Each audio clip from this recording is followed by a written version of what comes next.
Malanga, Abang Isam, Abi Long Angen, Abi Palau Gading, Abi Suti, dan Abi Dibayu serta unsur musbika Tanah Luas, dan kepada para alim ulama yang telah hadir di tempat yang sangat mulia raya ini, dan khususan kepada seluruh hadirin wal hadirat atau surga Panteduh. Insyaallah pada hari yang mulia ini kita akan membacakan 10 poin, dan nanti setelah kami terima hasil lengkap daripada abu-abu jawabannya serta referensinya, insyaallah oleh panitia akan membagikan kepada para jemaah baik berbentuk soft copy maupun hard copy. Yang pertama adalah perbedaan aliran Ahlussunnah wal Jamaah, Jabariyah dan Qadariyah dalam memposisikan ikhtiar hamba ataupun usaha hamba. Perselisihan bukan saja pada agama tetapi juga pada dunia, sehingga dalam hadis dijelaskan terpecah menjadi 73 golongan. Jabariyah yaitu kaum yang memiliki i'tikad bahwa manusia tidak memiliki daya, yaitu perbuatan manusia terpaksa pun majbur. Pimpinannya itu Jaham bin Safwan. Mereka mengumpamakan manusia laksana kapas yang berterbangan. Firqah Jabariyah disebut juga dengan kelompok Jaham. Yang kedua, Qadariyah, yaitu memiliki pandangan bahwa manusia memiliki kuasa, perbuatan dan kehendaknya sendiri. Serta yang ketiga yaitu Ahlussunnah wal Jamaah ataupun disingkat dengan Aswaja, yaitu memiliki bahwa perbuatan manusia merupakan ciptaan Allah. Semua perbuatan manusia Allah yang kendali, serta tidak memberikan taksir ataupun memberi bekas. Ini yang disampaikan oleh Yang Mulia Abi Long Angen. Kemudian yang kedua adalah bagaimanakah hukum leasing dan jual beli dengan cara kredit ataupun angsuran. Leasing berasal dari bahasa Inggris yang artinya menyewakan atau sewa guna usaha. Bahasa Arabnya yaitu ijarah al-mumtaniyah bitamlik. Hukumnya khilaf ulama. Ada yang mengatakan boleh, tidak boleh, dan boleh bersyarat. Sedangkan fatwa MUI menyatakan bahwa hukumnya adalah boleh. Sedangkan jual beli kredit yaitu boleh dengan catatan tidak ada dualisme harga, yaitu jika kontan sekian dan jika kredit sekian. Kemudian bagaimanakah hukum umrah dengan cara kredit? Jawabannya adalah boleh dengan catatan juga tidak ada dualisme harga. Hukum menerima dan melakukan transaksi menggunakan uang haram. Jika bertransaksi dengan barang atau sesuatu yang tidak diketahui halal dan haramnya, maka hukumnya adalah boleh. Tetapi jika diyakini bahwa barang itu merupakan barang haram, maka tidak boleh karena barang haram itu tidak dimiliki ataupun tidak ditamlik. Kemudian selanjutnya, bagaimanakah hukum melakukan umrah sebelum melakukan ibadah haji atau belum sur ONH? Hubungan umrah dan haji adalah satu paket. Jika haji hukumnya telah wajib, maka umrah pula hukumnya wajib. Istita'ah atau kemampuan seorang untuk berhaji ada dua, yaitu zat atau bekal belanja dan rahilah ataupun kendaraan. Dalam hal tersebut ada dua syarat. Yang pertama, jika masuk bulan haji, yaitu mulai bulan Syawal, dan yang kedua ada kendaraan untuk berangkat haji. Orang yang melakukan ta'alluq wajib haji tahun pertama, jika diundurkan maka hukumnya boleh dengan syarat azam di hati, selamat tanda-tanda akan kematian, dan boleh juga didahulukan umrah orang yang belum ta'alluq wajib haji, maka boleh juga berumrah sebelum haji. Selanjutnya adalah apakah jamaah haji ketika menggunting rambut boleh menggunakan rambut yang di luar batas kepala? Jawabannya adalah cukur merupakan salah satu rukun haji dan tahallul, yaitu menghilangkan rambut sekurang-kurangnya 3 helai. Boleh dengan cara dicukur, dicabut, digunting, serta boleh juga dengan dibakar. Dalam hal ini, cukur ini boleh rambut yang keluar dari batas kepala.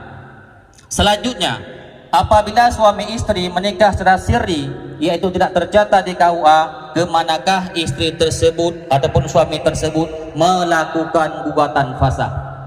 Pernikahan yang tidak tercatat di KUA tetap sah dengan catatan lengkap syarat-syarat pernikahan tersebut. Gugatan fasakh nikah tersebut adalah mesti ditangani oleh pemerintah, dalam hal ini kepada hakim ataupun kepada qadhi, dan diberikan hak isbat nikah, dan setelah itu wajib lengkapi persyaratan berdasarkan daripada fasa. Isbat nikah yaitu menetapkan ketetapan bahwa sudah terjadi pernikahan yang sah antara mereka berdua, dan dalam hal ini tidak boleh digugat, tidak boleh gugat kepada pihak lain selain daripada pemerintah. Dan jika benar-benar tidak ada jalan untuk gugat kepada pemerintah, barulah boleh ditahkim kepada ulama-ulama yang sudah diakui keilmuannya dan akan diajari tentang hal ihwal daripada tahkim. Selanjutnya adalah bagaimanakah hukum imam kampung mengambil hak amil pada harta zakat. Imam kampung dan ditugaskan sebagai amil. Jika bekerja sebagai amil, maka amil bisa diambil kadar upah pasaran. Jikapun imam kampung ada gaji dari pemerintah, maka itu namanya ikramiyah, adapun ihsaniyah tidak dinamakan sebagai gaji. Maka imam kampung boleh ambil hak kerja amil sesuai upah pasaran. Kemudian bagaimanakah hukumnya menerima cuan ataupun pendapatan dari membuat konten di media sosial seperti YouTube, TikTok dan lain sebagainya? Jawabannya adalah karena belum diketahui secara detail teknis dan mekanismenya, maka jawabannya masih tertawakuf ataupun pending. Selanjutnya adalah seseorang yang menyerahkan uang kepada panitia kurban untuk membeli binatang kurban dan menyembelihnya, bagaimanakah hukumnya dan termasuk kurban wajib ataupun kurban sunat? Maka berdasarkan pemahaman teks kitab bahwa menyerahkan uang kepada panitia maka disebut akad wakalah. Jika syarat-syarat wakalah terpenuhi, maka hukumnya juga sah. Persoalannya adalah terjadi dua akad, yaitu wakalah jual dan wakalah untuk kurban, maka hukumnya adalah tetap sah walaupun dengan satu ucapan. Dan kurban itu tidak akan menjadi wajib walau sudah ditakyin karena masih dalam tanggungan. Adapun arisan kurban adalah uang yang telah disepakati dengan ketentuan tertentu, adalah hukumnya boleh. Jika pengumpulan uang tersebut lebih daripada 7 orang, misalnya 1 lembu, maka tidak disebut dan tidak dikategorikan sebagai kurban, tetapi sedekah. Apakah lembu Bali memenuhi syarat untuk hewan kurban? Jawabannya adalah belum ada satu kesimpulan yang bulat tentang apa itu sapi Bali, karena dalam fiqh bahwa hasil peranakan hewan kurban dengan hewan yang tidak bisa dijadikan kurban, maka hasil peranakan tersebut tidak sah dijadikan sebagai kurban. Maka untuk lebih kehati-hatian, maka disarankan jika berkurban untuk memilih hewan biasa adapun lembu kampung. Maka inilah yang dapat kami simpulkan secara detail, secara global. Insya Allah seperti yang kita sampaikan tadi, setelah beberapa hari nanti panitia akan membagikan hasil mudzakarah ulama ini secara detail, baik secara soft copy maupun hard copy. Hadanallahu wa iyyakum ajma'in. Assalamualaikum warahmatullahi wabarakatuh. Waalaikumsalam warahmatullahi wabarakatuh. Dengan selesai dibacanya rumusan sementara atau kesimpulan sementara, maka berakhirlah acara Muzakarah Ulama Kecamatan Tanah Luas yang kedua pada tahun yang berbahagia ini. Saya atas nama pembawa acara mohon undur diri daripada hadapan guru-guru kami sekalian dan seluruh para pengunjung. Mohon maaf atas segala kesalahan. Terima kasih atas segala perhatian. Billahi taufiq wal hidayah. Assalamualaikum warahmatullahi wabarakatuh.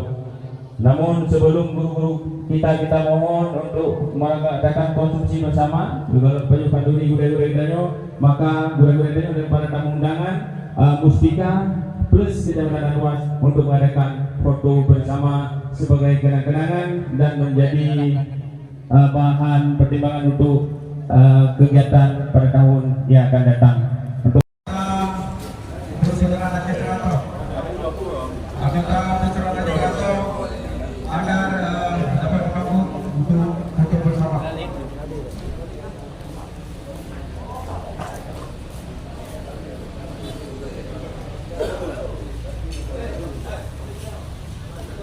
Pak.